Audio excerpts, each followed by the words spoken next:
ಅಂಬರೀಷ್ ಅವರ ಜೊತೆ ಅಭಿನಯ ಮಾಡಿದಂಥ ಮತ್ತು ನಟ ಮತ್ತು ವಿಷ್ಣುವರ್ಧನ್ ಜೊತೆ ಕೂಡ ಕಾಣಿಸಿಕೊಂಡಿದ್ದಂಥ ಅತಿ ದೊಡ್ಡ ವಿಲನ್ ಮತ್ತು ಕನ್ನಡದಲ್ಲಿ ಸೂಪರ್ ಆಗಿ ಪೋಷಕ ಪಾತ್ರಗಳನ್ನು ಕೂಡ ಮಾಡಿದಂಥ ಇದೀಗ ವಯಸ್ಸಾದ ಕಾಲದಿಂದ ಕೂಡ ಬಳಲ್ತಿದ್ರು.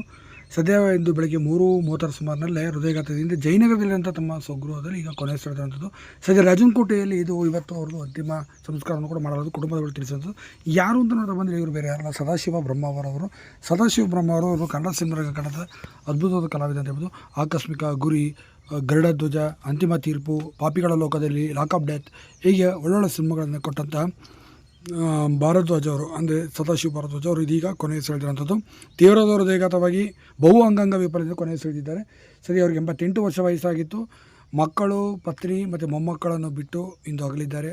ಸದ್ಯ ಇಡೀ ಸಿನಿಮಾರಂಗಕ್ಕೆ ಮತ್ತೊಂದು ಹಿರಿಯ ಕೊಂಡಿ ಕಳಿಸಿರುವಂಥದ್ದು. ಚಿತ್ರರಂಗಕ್ಕೆ ಮತ್ತೊಂದು ತುಂಬಲಾರದ ನಷ್ಟ ಉಂಟಾಗಿರೋಂಥದ್ದು. ಮನೆ ತಾನೇ ದಿಲೀಪ್ ರಾಜ್ ಅವರು ಕೂಡ ಈಗ ಸಾವನ್ನಪ್ಪಿದ್ರು. ಇದೇ ಸಂದರ್ಭದಲ್ಲಿ ಇವರು ಕೂಡ ಈಗ ಸಾವನ್ನಪ್ಪಿರೋದು ಚಿತ್ರರಂಗಕ್ಕೆ ಮತ್ತೊಂದು ದೊಡ್ಡ ಶಾಕ್ ಅಂತಲೂ ಕೂಡ ಹೇಳ್ಬೋದು. ಅವರ ಆತ್ಮಕ್ಕೆ ಶಾಂತಿ